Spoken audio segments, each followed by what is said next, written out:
Hello बच्चों, the question says the sum of first n terms of an AP is 5n minus n square.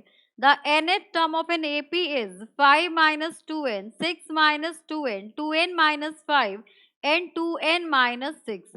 अब यहाँ पर question में बोला गया है कि फर्स्ट n टर्म्स का सम गिवन है एक AP का. अब उस AP की nth टर्म हमें फाइंड आउट करनी है. तो यहाँ पर इस क्वेश्चन को सॉल्व करने के लिए हम की कंसेप्ट यूज करेंगे. That is nth term of an AP is given by an is equals to a plus n minus 1d. अब यहाँ पर a आपका फर्स्ट टर्म होता है, n आपका number of terms and d आपका कॉमन डिफरेंस होता है. अब यहाँ पर गिवन है sum of first n terms of an AP is 5n minus n square. तो अगर मैं s1 निकालू यानी कि sum of first term that means a1, वो हो जाएगा आपके पास 5 multiplied by n is 1 minus 1 का होल स्क्वायर. सो 5 माइनस 1 ये आ गया आपके पास 4. तो यहाँ से a1 is equals to a, first term आ गई, ये आपके पास 4 आ गया. अब हमें d फाइंड आउट करना होगा, तभी हम nth टर्म ऑफ AP लिख पाएंगे.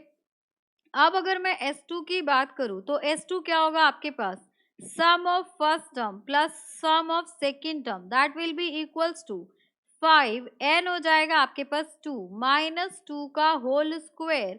तो यहाँ से हम कह सकते हैं 5 2 ज़ा 10 माइनस 4, तो ये हो गया आपके पास 6. अब हमें ये भी पता है कि अगर कोई AP है तो फर्स्ट टर्म a होता है, सेकेंड टर्म आपका a प्लस डी होता है एंड थर्ड टर्म आपके पास a प्लस 2d होता है एंड सो ऑन हो गया. तो यहाँ से सेकेंड टर्म फर्स्ट टर्म अगर आपकी a1 है तो सेकेंड टर्म a2 क्या हो जाएगा आपके पास. सो a2 will be a1 plus d. तो यहाँ पर हम लिख सकते हैं a1 प्लस d और इनका सम कितना गिवन है हमें, इनका सम हमें गिवन है 6. तो d कितना हो जाएगा आपके पास 6 माइनस ट्वाइस ऑफ a1 और a1 की वैल्यू कितनी आई है, a1 की वैल्यू 4 आई है. So d will be equals to 6 minus 2 into 4. तो यहाँ से वैल्यू आ गई आपकी -2. अब a आ गया आपके पास 4 एंड d की वैल्यू आ गई आपके पास -2, ये वैल्यू आ गई. अब हमें क्या फाइंड आउट करना है, an फाइंड आउट करना है. So we know that an will be equals to first term that is the 4 plus n minus 1 and d is -2. इसको सॉल्व कीजिए, ये हो गया आपके पास 4 minus 2n and minus minus plus 2 हो गया.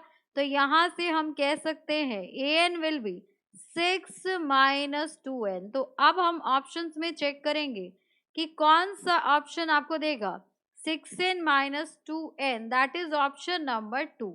So 6 minus 2n, option number 2 is the correct answer. Hope you understood it very well. Thank you so much. Best of